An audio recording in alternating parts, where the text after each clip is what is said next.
فرمایا لہم قلوب لا یفقہون بہا، اللہ پاک جل شانہ فرماتے ہیں جس کا دل قرآن کریم سمجھنے کا عادی نہیں، لہم قلوب لا یفقہون بہا، جس کا دل قرآن سمجھنے کے لیے تیار نہیں، وَلَهُمْ أَعْيُنٌ لَا يُبْصِرُونَ بِهَا، جس کا کان اللہ کا قرآن سننے کے لیے تیار نہیں، أَمْ لَهُمْ آذَانٌ لَا يَسْمَعُونَ بِهَا، أَمْ لَهُمْ آذَانٌ يَسْمَعُونَ بِهَا، جس کا کان خدا کا قرآن سننے کو تیار نہیں۔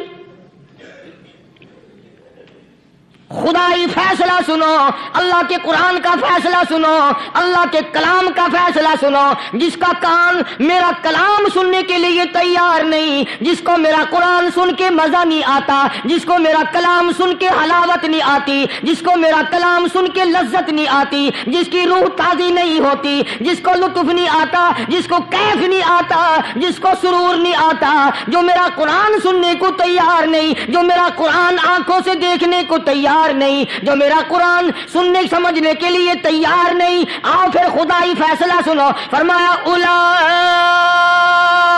کالانعام،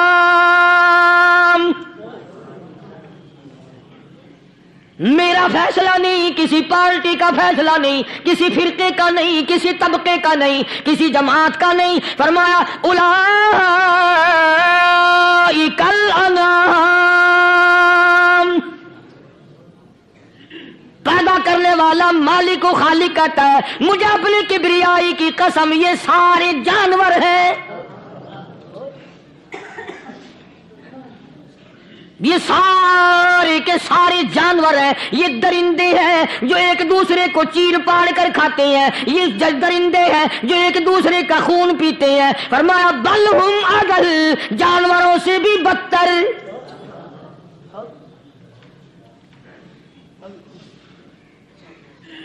جس کے دل میں قرآن سن کر ترس نہیں، جس دل میں رحم نہیں، اپنے سے کمزور دیکھ کر جس کے دل میں شفقت نہیں، مہربانی کا مادہ نہیں، فرمایا وہ کوئی بندہ ہے، وہ تو جانور ہے، اور خدا قسم میں آ گیا فرمایا بل ہم اضل، اس سے بھی بدتر۔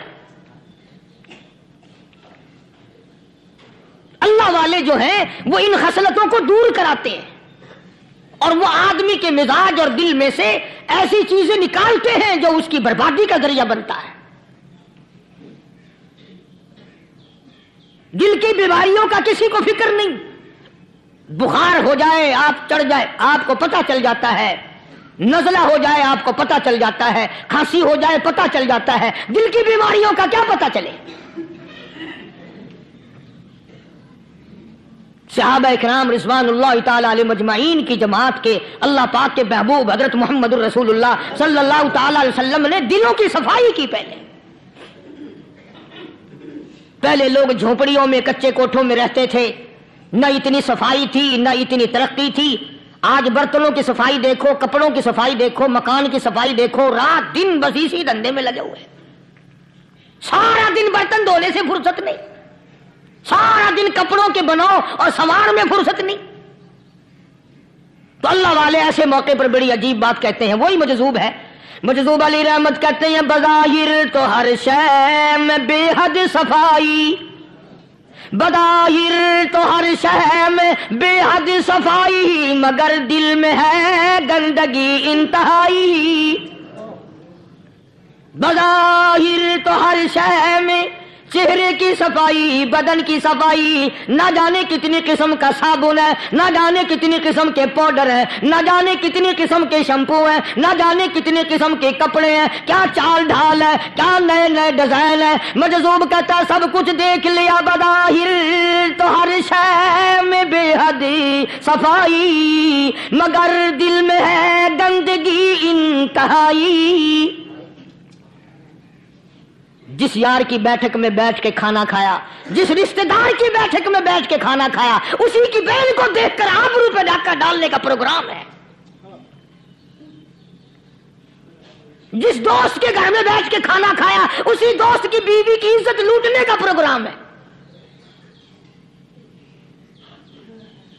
زمانے میں اب بھی دلی جیسے شہر میں اگر دعوت کی جاتی ہے تو وہاں ایک تشتری میں نمک آتا ہے سب سے پہلے.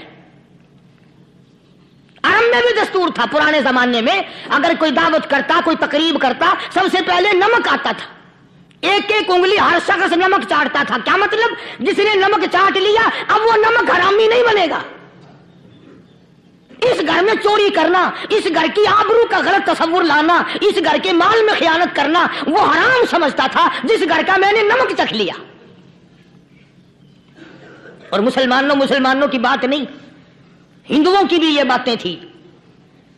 مولانا محمد علی صاحب جلندری سب قید رحمت اللہ علیہ فرمایا کرتے تھے کہ ایک سکھ تھا بہت بڑا ڈاکو، مسلمان اور ہندو مل کر اس کو ساتھ ملا کر کے لے گئے کہ یہاں اس گاؤں میں اس پنڈ میں ڈاکہ ڈالیں. سفر کر کے گئے، تکلیف اٹھا کے گئے. اس سکھ ڈاکو نے پوچھ لیا کہ یہ کون سا گاؤں ہے کہ یہ فلانا ہے. اچھا سارے کے سارے یہ تلاش کرو، یہ سوچ بچار کرو، اپنے پنڈ کی، اپنے علاقے کی، کسی مسلمان کی، کسی ہندو کی، کسی سکھ کی، کسی چوڑے چمار کی اس گاؤں میں لڑکی تو نہیں؟ ہمارے یہاں سے کوئی لڑکی تو شادی ہو کے یہاں نہیں آئی ہوئی. ان ساروں میں سے کہنے لگا کہ ہمارے بھنگی کی لڑکی جمعدار کی یہاں آئی ہوئی ہے. کہنے لگا واپس چلو، بیٹی بیٹی ہے چاہے بھنگی کی ہو یا نواب کی ہو. ارے کل بیٹی کا ڈولا دیا تھا کہ دھکا ڈالیں گے، شرم نہیں آئے گی؟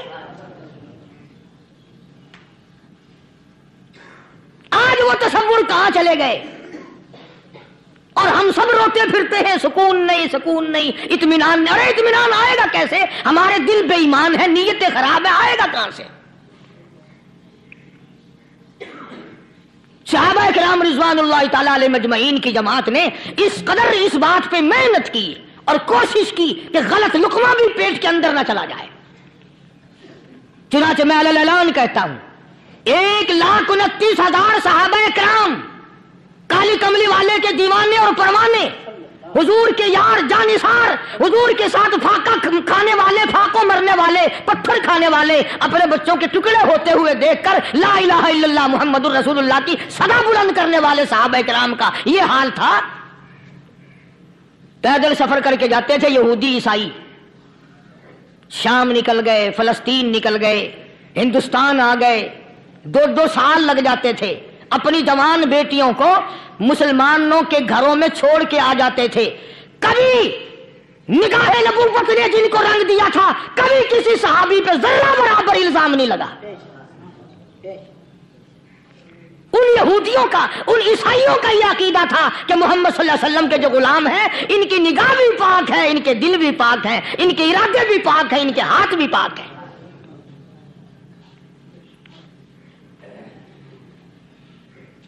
مصر کے گورنر نے، مصر کے جنرل کرنل نے خط لکھا سیدنا فاروق اعظم رضی اللہ تعالی عنہ کی خدمت میں. دور خلافت ہے حضرت فاروق اعظم کا. کیا خط لکھا کہ حضور مجھے کافی وقت گزر گیا ہے اور فلاں علاقے میں آپ کے حکم سے ہم نے جانا ہے اور راستہ صرف ایک ہے اور اس راستے میں جال بچھا دیا گیا. اب مجھے مشورہ دیں میں کیا کروں، حکم دیں مجھے. جال کیا بچھا دیا گیا کہ ہمیں پتہ چل گیا ہے عیسائیوں نے پروگرام بنایا، سینکڑوں لڑکیاں تلاش کر کر کے بڑی خوبصورت حسینہ اکٹھی کی ہیں، ان کو گانے بجانے کی ٹریننگ دی ہے، ان کو اچھی اچھی آوازوں والی لڑکیاں ڈھونڈ کے لائے ہیں اور انہوں نے یہ پروگرام بنایا کہ جب مسلمانوں کی فوج اس گلی سے گزرے گی ان کوٹھوں کے اوپر چڑھ کے گانا بجانا کریں گے تاکہ ان کے دل میں بدماشی آئے اور ان کا بیڑا غرق ہو. کبھی کافر کا یہ عقیدہ تھا کہ مسلمان کا دل بگڑا تو یہ گیا، اس کی نیت میں خرابی آئی اور یہ تباہ ہوا. جناب فاروق اعظم رضی اللہ تعالیٰ عنہ نے اسے یہ خط نہیں لکھا کہ تو قرآن پڑھا کر، تو نفل پڑھا کر. امیر المومنین خلیفۃ المسلمین سیدنا فاروق اعظم رضی اللہ تعالیٰ عنہ نے اپنے جنرل کرنل کو خط لکھا کہ اس میں لمبی چوڑی فکر کی کوئی بات نہیں، اس میں کوئی پریشانی والی بات نہیں، کوئی سوچو بچار والی بات نہیں. سارے تیری فوج میں، تیری کمان میں مسلمان ہیں، سب کو اکٹھا کر لے، ساروں کو اکٹھا کر کے قرآن کریم کے سورت نور کی 2 آیتیں سنا دے.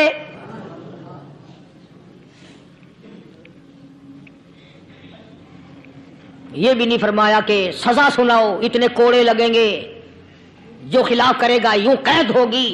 یہ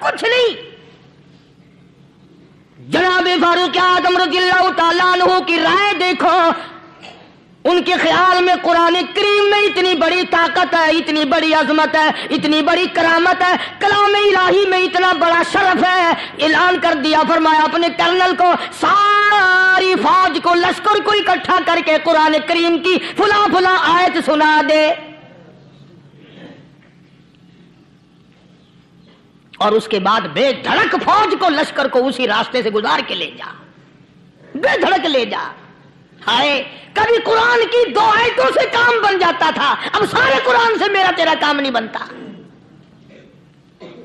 قصور قرآن کا نہیں ہے، یہ میرا تیرا ہے۔ یہ تو اتنی وفادار کلام ہے، اتنی پاک کلام ہے، خدا کی قسم ہزاروں رجسٹروں کے گتے، ہزاروں چائے کے ڈبے، ہزاروں مٹھائی کے ڈبے، لاکھوں کروڑوں دوائیوں کے ڈبے گندے نالوں پہ، کوڑیوں پہ، روڑیوں پہ پڑے ہیں، اور جس گتے نے قرآن کے ساتھ یاری لگا لی، خدا کی قسم کوئی آدمی بغیر وضو اس گتے کو بھی ہاتھ نہیں لگا سکتا۔ ہزاروں نہیں، لاکھوں کپڑے مارکیٹ میں پڑے، پر جس کپڑے نے قرآن سے یاری لگا لی، جو کپڑا جزدان بن کر قرآن پہ چڑھ گیا، لوگ اس کو بھی چومتے ہیں، اور چومنا چاہیے۔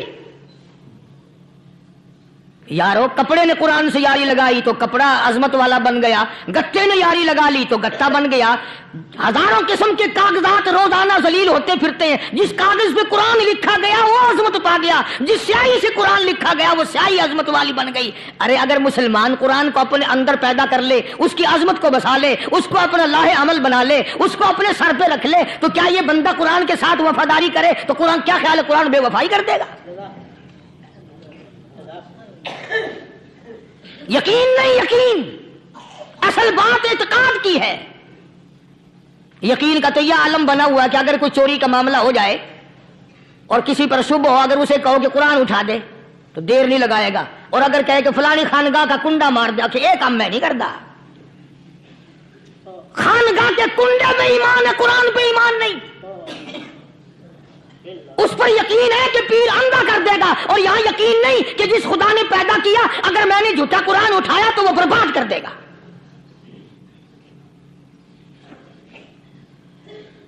عجیب عجیب لوگ ہیں۔ چنانچہ مصر کے کرنل نے، مصر کے جنرل نے ساری فوج کو اکٹھا کر لیا۔ اس نے بھی یہ بات تو نہیں کہی کہ فاروق اعظم کو دوبارہ خط لکھتا کہ حضرت یہ تو 2 آیتیں آپ نے لکھی، یہ تو سارا قرآن روز پڑھتے ہیں، پر بنے گا کیا؟ جیسے فاروق اعظم کا یقین تھا، فاروق اعظم کی فوج کے کرنل کا بھی یقین ہے، فاروق اعظم کے فوج کے جنرل کا بھی یقین ہے۔ اس نے ساری فوج کو اکٹھا کیا، لشکر کو جمع کیا، اور اس کے بعد کہنے لگا قل للمؤمنین یغضوا من ابصارکم ویحفظوا فروجہم ذالک ازکی لہم ان اللہ خبیر بما یصنعون۔ او لوگو، خدا تمہیں کہتا ہے اپنی آنکھوں کی حفاظت کرو، اگر تمہاری نظریں غلط جگہ پڑی اپنی عزت کی حفاظت کرو، اپنی آبرو کی حفاظت کرو، اگر غلط نظریں پڑی، غلط استعمال ہوئی، ان اللہ خبیر بما یصنعون،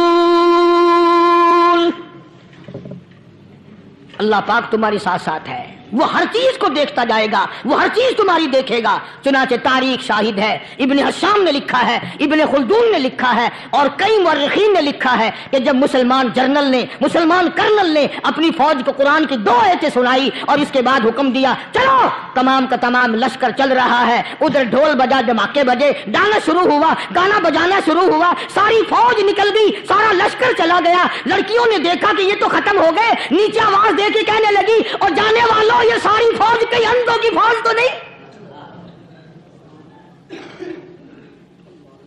یہ حسن کا نظارہ اور یہ ڈانس اور یہ آواز، ہم ناچ ناچ کے تھک گئی، کوئی سر نہیں اٹھاتا۔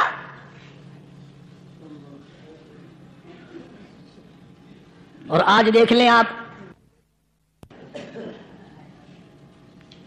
ہر گھر کے اوپر وہ لگا ہوا ہے ایریل، لعنت کا ایریل لگا ہوا ہے، لعنت کا ایریل۔ حاجیو تم کیا کہتے ہو کہ ہمارے گھر کا اس میں کیا بگڑے گا؟ خدا کی قسم وہ بگڑتا ہے، وہ دیمک لگتی ہے، وہ تباہی پھرتی ہے، تمہیں پتہ بھی نہیں چلتا۔ تم نے کیا سوچ رکھا ہے؟ مسلمان کرنل کے حکم پہ ساری فوج نکل گئی، ناچنے والی گانے والی لڑکیاں عیسائیوں کی حیران ہیں، کیا ہوا؟ لاکھوں کی تعداد میں فوج گزر گئی، کوئی نگاہ اٹھا کے نہیں دیکھتا۔ ایک مسلمان سپاہی گزرتا گزرتا نیچی نظریں کیے کیے کہنے لگا سر کیسے اٹھائے، نگاہ کیسے کوئی اٹھائے گا؟ یہ سارے کے سارے اللہ کا قرآن سن کر آئے ہیں۔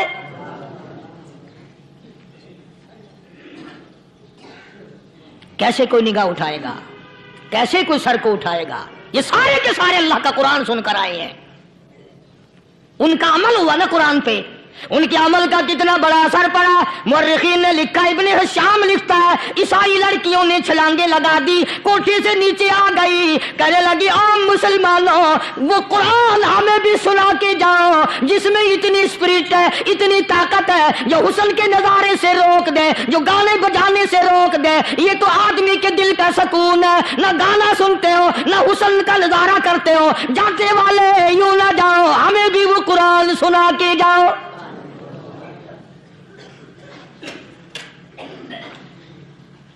اس قرآن میں کتنی بڑی طاقت ہے، وہ کتنی عظمت ہوگی، اس میں اس کلام میں کتنی برکت ہوگی، جس کلام میں یہ تاثیر ہے کہ وہ ایسی ایسی چیزوں سے روک دیتا ہے۔ چنانچہ ایک مسلمان سپاہی چلتا بھی جاتا ہے اور کہنے لگا وَقُلْ لِلْمُؤْمِنِينَ،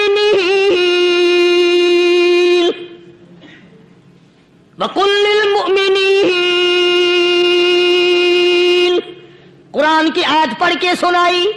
سینکڑوں نہیں بے شمار لڑکیاں ایک مسلمان کی زبان سے اللہ کا قرآن سن کے کہنے لگی اور جانے والوں چھوڑ کے نہ جاؤ، ہمیں بھی کلمہ پڑھاؤ۔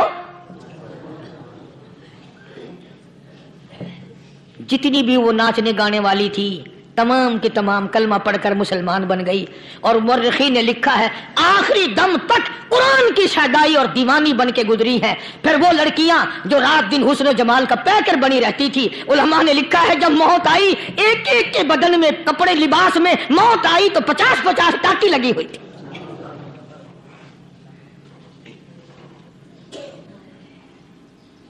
بظاہر تو آج بھی بڑی جھاڑا پنجی ہے، بڑی صفائی ہے، بڑی دوڑ دھوپ ہے۔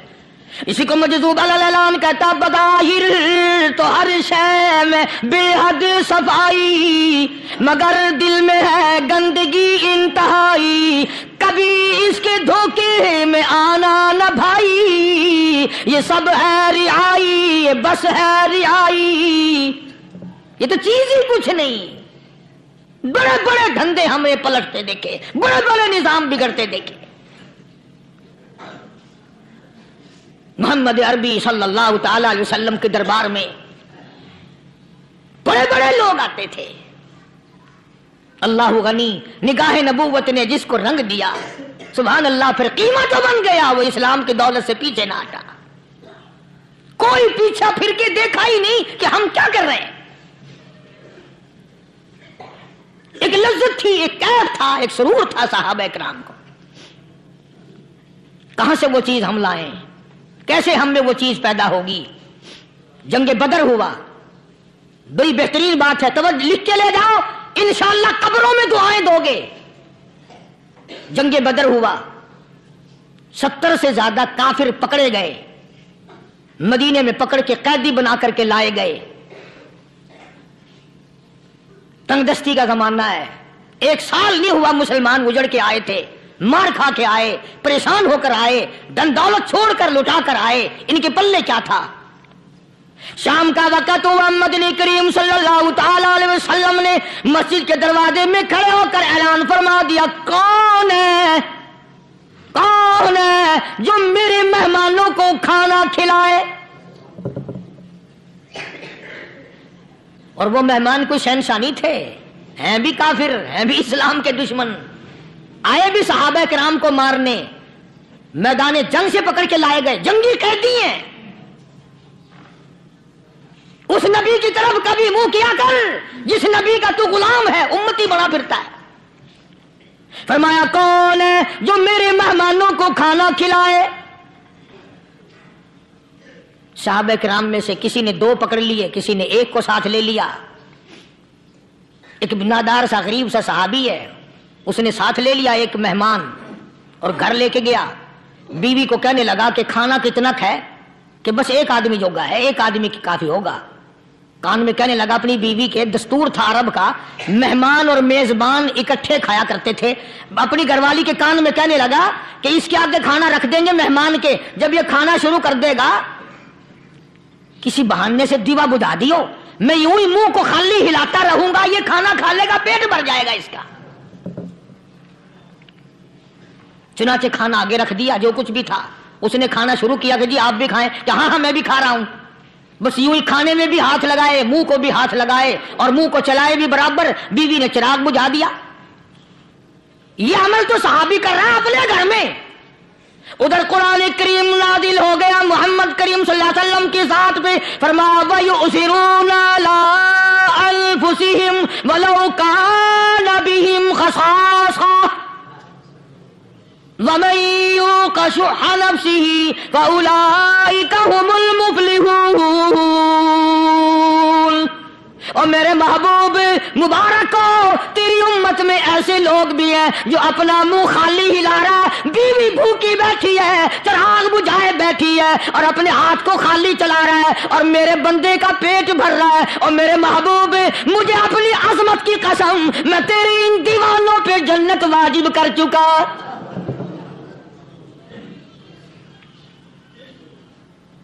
اب حضور صلی اللہ علیہ وسلم نے تو ان کو نہیں سکھایا تھا کہ تو جا کے ایسا کرنا، قدرتی مزاج ایسا بنا دیا تھا۔ ایک اور موقع آیا مدینے پاک میں، جنگی قیدی اور جگہ سے اسی طرح سے آئے۔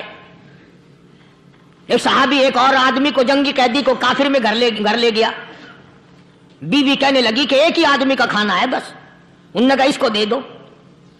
وہ کافر جنگی قیدی کہنے لگا جی آپ بھی کھائیں، کہنے لگا بھی بات ہے صاف، 1 آدمی کا کھانا ہے، تو کھانا کھا، میں درخت کے پتے چبا لیتا ہوں۔ وہ کہنے لگا میں کھاؤں گا پتے۔ انہوں نے کہا تو رئیس آدمی ہے مکے کا، میں پرانا غریب ہوں، مجھے پتے چبانے کی عادت ہے، تیرے پیٹ میں درد نہ ہو جائے، میں عادی ہوں پتے چبانے کا۔ اس نے پتے چبا لیے۔ کافر مسافر اور مہمان جو تھا جنگی قیدی، اس کو کھانا کھلا دیا۔ دوسرے دن پھر ایسی نوبت آئی، اس نے کہا آپ بھی میرے ساتھ کھانا کھائیں گے؟ کہ نہیں بھائی تو کھا، میں پتے چبانے کا عادی ہوں۔ 2 دن تو اس کافر نے کھانا کھا لیا، اور جب تیسرے دن اس کے آگے کھانا آیا، انہوں نے کہا بھائی تو ہی کھا، بس اتنا ہی کھانا ہے، میں تو میاں بیوی ہم تو پتے چبا لیں گے۔ اور کہنے لگا مدینے والوں تم خود پتے چباتے ہو، دشمنوں کو کھانا کھلاتے ہو، آج میری بھی ایک شرط ہے، پہلے کلمہ پڑھا پھر کھانا کھلا۔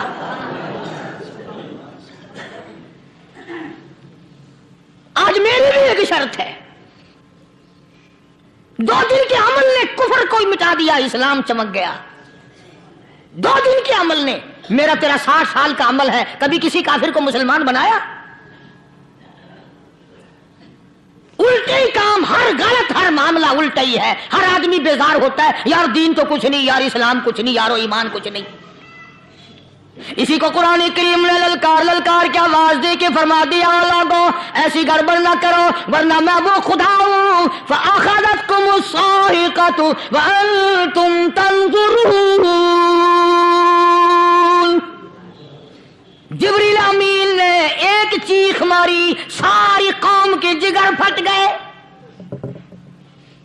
میں وہ خدا ہوں، لا ترکضوا وارجعوا الی ما اترفتم فیہ ومساکنکم لعلکم تسألون۔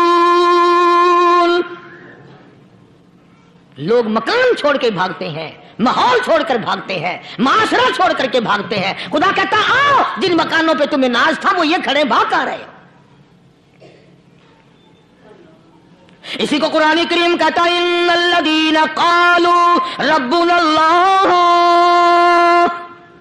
ثم استقاموا وہ آدمی جس نے لا الہ الا اللہ محمد الرسول اللہ صلی اللہ علیہ وسلم پڑھا، اللہ کی توحید کا اقرار کر لیا، او میرے مالک تیرے سوا میرا کوئی مشکل کشا نہیں، حاجت روا نہیں، میرے دل کے بھید کو جاننے والا نہیں، میری بگڑی بنانے والا کوئی نہیں، اجڑوں کو بسانے والا کوئی نہیں، کھیتی کو آباد کرنے والا کوئی نہیں، ایک دانے سے سینکڑوں دانے بنانے والا تیرے سوا کوئی نہیں۔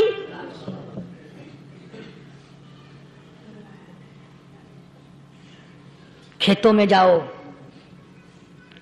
کبھی یہ تو سوچو کہ دنیا میں حکومتوں نے کتنے مل لگا رکھے ہیں، چینی کے، شکر کے کتنے مل ہیں، کتنے ڈیپو ہیں، پھر بھی قلت ہو جاتی ہے۔ اور یہ اللہ میاں نے کتنا میٹھا کیلے میں، سنترے میں، مالٹے میں، انگور میں، سیب میں، کبھی یہ بھی سنا کہ اللہ میاں کا شوگر مل فلاں علاقے میں لگا ہوا ہے؟ کبھی یہ تو دیکھو کہ یہ قدرت کاملہ کے سوا اور کون پیدا کر رہا ہے؟ فرمایا جس نے اللہ کی توحید کا اقرار کر لیا، محمد عربی صلی اللہ علیہ وسلم کی ختم نبوت کا اقرار کر لیا، خدا کے بعد خدا کوئی نہیں، مصطفیٰ کے بعد نبی کوئی نہیں۔ پھر قرآن نے شرط لگائی ثم استقاموا، پھر اس پر جمع رہے، ڈٹا رہے، یوں نہیں کہ کبھی ادھر لڑک گیا کبھی ادھر لڑک گیا۔ لوگ تو بدل جاتے ہیں، لوگوں کا کیا ہے؟ پچھلے سال کی بات ہے، یہیں مغرب کی نماز کے بعد گرمی کے موسم میں میں یہاں بیٹھا ہوا تھا باہر، آگے شہر کے وہ آدمی، وہ کہنے لگے جی ایک کام آئے ہیں۔ میں نے کہا کیا؟ کہ 25,000 روپے چوری ہو گیا ہمارا، بتاؤ ہمیں۔ میں نے کہا بھی مجھے کیا پتا؟ میں نے کہا نہیں سارا شہر کہتا ہے کہ قاری نہیں بتا دیتا ہے۔ میں نے کہا اچھا یہ یوں نہیں جانے کا؟ میں نے کہا پھر آدھے لوں گا۔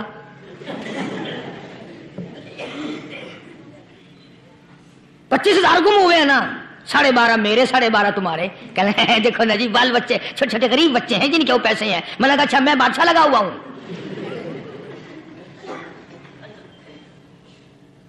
انہوں نے کہا جی سودا مہنگا۔ میں نے کہا پھر کہیں اور چلے جاؤ۔ جتنا میں نے سمجھایا نہیں ماننا کہ اگر ہمیں یوں پتہ چل جائے مولویوں کو ولیوں کو تو پھر یہ لاکھوں کروڑوں پولیس والے رکھنے کی ضرورت ہے بھلا؟ اتنی بڑی فوج کا رکھ کر کیا کریں گے ہم؟ اربوں روپیہ فوج کا خرچہ ہے، 2 ولی، ایک ولی کو اس بارڈر پہ بٹھا دیں گے، ایک ولی کو اس بارڈر پہ بٹھا دیں گے، پھر ہم بڑھانا دیں گے اولیاء کرام رجمت۔ ذہنیت مری گئی، سمجھ نہیں پاتے، دین کے قریب نہیں آتے لوگ، سمجھتے نہیں۔ فرمایا ثم استقاموا تتنزل علیہم الملائکۃ الا تخافوا ولا تحزنوا وابشروا بالجنہ التی کنتم توعدون۔ قرآن کہتا ہے ادھر ولی کی موت آتی ہے، ایسا آدمی جو اپنے کلمے پہ جمع رہے، شرک و بدعت کی لعنت سے بچے، کفر و نفاق سے بچے۔ ادھر موت آتی ہے، ادھر فرشتے کہتے ہیں گھبرانا، غم نہ کر، بہشت کے دروازے تیرے لیے سارے کھلے ہوئے۔ وَلَكُمْ فِيهَا مَا تَشْتَهِي أَنفُسُكُمْ وَلَكُمْ فِيهَا مَا تَدَّعُونَ۔ فرمایا ہم تمہاری ہر اس تمنا کو پورا کریں گے، ہر اس آرزو کو پورا کریں گے، جو مانگو گے وہی ملے گا، جو کہو گے وہی دیا جائے گا۔ نحن اولیاؤکم فی الحیات الدنیا وفی الآخرہ، ہم دنیا میں بھی تمہارے کارساز ہیں، ہم آخرت میں بھی تمہارے کارساز ہیں، ہم دنیا میں بھی تمہارے دوست ہیں، آخرت میں بھی تمہارے دوست ہیں، اور خدا کے یہاں وہ انعام ملے گا۔ اللہ غنی، رائی کے دانے کے برابر نیکی کی ہوگی، جب پہاڑوں کے برابر ثواب ملے گا تو آدمی حیران ہوگا، یا اللہ تیرے جیسا بینک تو کسی کا بھی نہیں۔ رائی کا دانہ لے کر پہاڑ واپس کر دیا، مالک نے نجات کا ذریعہ بنا دیا۔ فرمایا نزلا من غفور رحیم، یہ مہمانی ہے پروردگار عالم کی طرف سے۔ قرآن اعلان کر کر کے کہتا وبالاسحار هم یستغفرون، اللہ پاک فرماتے ہیں میرے بندوں کی نشانی یہ ہے کہ وہ آخری رات میں بڑے ویلے سحری کے وقت اٹھ کر استغفار کرتے ہیں، اللہ کے حضور میں معافی مانگتے ہیں، روتے ہیں، عاجزی کرتے ہیں۔ کہتا کہ ایک تڑپ سی دل میں امنگتی ہے، ایک درد جگر میں ہوتا ہے، ایک تڑپ سی دل میں امنگتی ہے، ایک درد جگر میں ہوتا ہے، ہم رات کو رویا کرتے ہیں جب سارا عالم سوتا ہے۔ سب لوگ سوئے ہوئے ہوں اور اللہ کا دروازہ کھٹکھٹا، اندھیرے میں مالک کائنات کے سامنے جھولی پھیلا، اپنی بگڑی کا سوال کر، اپنی مشکلات اس مالک کے سامنے پیش کر جو سارے جہان کا خالق و مالک ہے۔ عقیدہ بھی بناؤ، اعمال بھی بدلو، مزاج بدلو، طبیعتوں میں انقلاب لاؤ، اور لوگوں ان گھروں کو مسلمانوں والے گھر بناؤ۔ تم برا مان کے جاؤ یا بھلا مان کے جاؤ، میں اپنے عقیدے کی بات کو چھپاتا نہیں۔ جس گھر میں کوئی مرد عورت قرآن کے کھولنے والا نہیں، میں اس گھر کو مسلمان کا گھر نہیں کہتا، وہ چوڑے اور کراڑ اور سکھ کا گھر ہے۔ تمہیں یہ سکھایا کس نے ہے کہ مرنے کے بعد قرآن پڑھا جاتا ہے اور ساری زندگی میں نہیں پڑھا جاتا؟ یہ قرآن مردوں کے لیے تھوڑی آیا، یہ زندوں کے لیے آیا ہے۔ حدیث پاک میں آتا ہے حضور کریم سب کہہ دو صلی اللہ علیہ وسلم نے فرمایا عیسیٰ علیہ الصلوۃ والسلام ایک قبرستان سے گزرے، گورستان سے گزرے تو ایک قبر کو دیکھا، وہ نبی ایسا تھا، اس کے معجزات ایسے تھے، قبر میں دیکھا کہ ایک بڑھیا جل رہی ہے، سڑ رہی ہے، تباہ ہو رہی ہے، رو رہی ہے۔ تو عیسیٰ علیہ الصلوۃ والسلام پناہ کر کے وہاں سے گزر گئے۔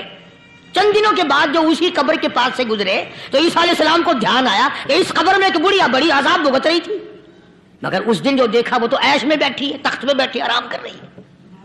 سیدنا عیسیٰ علیہ الصلوۃ والسلام نے اللہ پاک سے سوال کر دیا، الہی مرنے کے بعد تو آدمی کو نیکی بھی نہیں کر سکتا، اس نے کیا کر لیا جو اس کا سارا نظام بدل گیا؟ آواز آئی اے عیسیٰ، لکھ کے لے جاؤ یہ بات، حضور کا فرمان ہے۔ فرمایا اے عیسیٰ، اس مائی کے چھوٹے سے پوتے نے استاد کے پاس جا کر کے پڑھا بسم اللہ الرحمن الرحیم، اس ننھے سے منہ سے، چھوٹے سے منہ سے جب یہ لفظ نکلا، اے اللہ تو بڑا مہربان ہے، تو بڑا کریم ہے۔ عیسیٰ چھوٹے سے منہ سے جب نکلا، وہ تو معصوم تھا، اس کے منہ سے جب نکلا نا کہ میں بڑا مہربان ہوں، میں نے اس معصوم بچے کے صدقے میں اس کی دادی پہ کرم کر دیا۔ اس کے نام میں بڑی برکتیں ہیں، اس اللہ کا نام لینے میں بڑی برکتیں ہیں۔ گڑ میں مٹھاس ہے، اللہ کے نام میں مٹھاس نہیں۔ ٹافیوں میں مٹھاس ہے، اللہ کے نام میں مٹھاس نہیں۔ تم نے چکھ کے نہیں دیکھا، اگر تم چکھ لو خدا کی قسم دنیا کی کوئی چیز اچھی نہ لگے اللہ کے نام کے مقابلے میں۔ اللہ پاک مجھے اور آپ سب کو اپنا نام لینے کی توفیق عطا فرمائے، اپنے قرآن کی تلاوت کرنے کی توفیق عطا فرمائے، اور اپنا ذکر اور اپنا فکر اور اپنے شکر کی توفیق عطا فرمائے، اور اللہ پاک ہم سب کو یہ ہمت دے کہ مرتے دم تک ہم قرآن سے یاری کریں، قرآن سے وفاداری کریں۔ وآخر دعوانا ان الحمدللہ رب العالمین۔ پچھلے جمعے کی بڑی شاندار کیسٹ جو آپ لوگ خود سن کے گئے تھے، اور بھی سب کیسٹیں ہیں، بڑی اعلیٰ درجے کی اولیاء کرام کی جو بھی بیمار ہے یا اللہ سب کے دکھوں کو دور فرما دے، یا اللہ اپنے محبوب صلی اللہ علیہ وسلم کے صدقے میں سب کی تکلیفوں کو دور فرما، سب کی پریشانیوں کو دور فرما، سب کی نیک تمناؤں کو پورا فرما۔ یہ جتنے مرد عورت آئے بیٹھے ہیں یا اللہ ان کو قدم قدم پہ نیکیاں اور قبولیت عطا فرما، یا اللہ سب کے کاروبار میں، سب کی فصل میں برکت عطا فرما، یا اللہ سب کی نیکیوں کو اتنا بڑھا کہ ہمارے لیے ذریعہ نجات بن جائیں۔ یا اللہ ہم سب کے والدین کی مغفرت فرما۔ میرے حاجی صاحب کے لیے بھی دعا کرو جس کا یہ سارا بٹا لگایا ہوا، اللہ تعالیٰ اس کی قبر کو جنت کا باغ بنائے۔ میری والدہ کے لیے بھی، سب کے والدین کے لیے دعا کرو، یا اللہ سب کی قبروں کو جنت کا باغ بنائے۔ جس کے عزیز رشتہ دار، اہلیہ، بھائی، بھتیجے، خاندان کے لوگ، وسیب کے لوگ جتنے بھی قبروں میں چلے گئے، یا اللہ سب کی مغفرت فرما، سب کے گناہوں کو معاف فرما، یا اللہ سب کو اعلی علیین میں جگہ عطا فرما۔ یا اللہ اس مسجد کے، مدرسے کے جتنے لوگ خدمت گزار ہیں مال و جان میں برکت عطا فرما، یا اللہ ان کو اتنا دے کہ ان کے گھر بھر دے۔ ہاں کوئی ساتھی بتلا رہے ہیں کہ کوکا کولا کا کوئی ساتھی ہے جہاں بھی ہے، اللہ تبارک و تعالیٰ سے استقامت عطا فرمائے. یا اللہ ان سب کو حج بیت اللہ نصیب فرما، سب کو روزے رسول اللہ صلی اللہ علیہ وسلم کی زیارت نصیب فرما، بے اولاد کو اولاد عطا فرما. یا اللہ ہم سب کی اولاد کو نیک صالح اور نمازی بنا. یا اللہ سب کی اولاد کو ہدایت عطا فرما. یا اللہ ہم سب کے گھروں کو نماز اور قرآن سے آباد فرما، مرتے وقت کلمے اور ایمان والی دولت عطا فرما. یا اللہ ہم سب کی عزت آبرو جان مال اپنی امان اور اپنی حفاظت میں رکھ. یا اللہ ساری امت کی مغفرت فرما، سارے پاکستان پہ کرم اور فضل فرما، ساری مخلوق کے ساتھ یا اللہ رحم کا معاملہ فرما. یا اللہ ہماری دعاؤں کو نہ دیکھ، ہمارے اعمال کو نہ دیکھ، اپنے محبوب صلی اللہ علیہ وسلم کے صدقے میں تمام دعاؤں کو قبول فرما. صلی اللہ علیہ حبیبہ محمد وعلی آلہ واصحابہ اجمعین برحمتک یا ارحم الراحمین.